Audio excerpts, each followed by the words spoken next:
Liton মুনিমের bat থেকে বড় সংগ্রহ ঢাকা ক্যাপিটালসের। টানা 5 ম্যাচে হার, একটি জয়ের খোঁজে মরিয়া ঢাকা ক্যাপিটালস। স্বাগতিক সিলেট স্ট্রাইকার্সের বিপক্ষে হতাশা অবশ্যই কিছুটা কেটেছে। ঢাকার ব্যাটাররা ভালো একটি পুঁজি এনে দিয়েছে দলকে।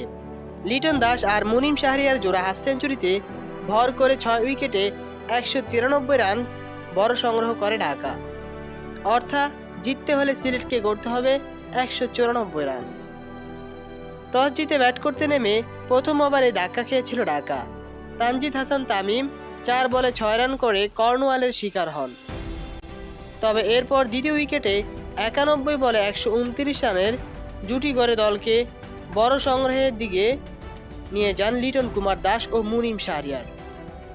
43 বলে 10-4 আর 1 ছক্কায় 73 রানের ইনিংস খেলেন লিটন কুমার দাস। মুনিম শাহরিয়ার করেন 47 বলে 52 রান, 7-4 আর 1 ছক্কায়। শেষ দিকে সাব্বির রহমানের 10 বলে 3 ছক্কায় 23 আর তিশারা পেরেরার 9 বলে 18 রানে বড় পুঁজি গড়ে Dhaka Capitals. সিলেটকে Rahkeem Cornwall 27 run খরচা করে নেন 3টি উইকেট।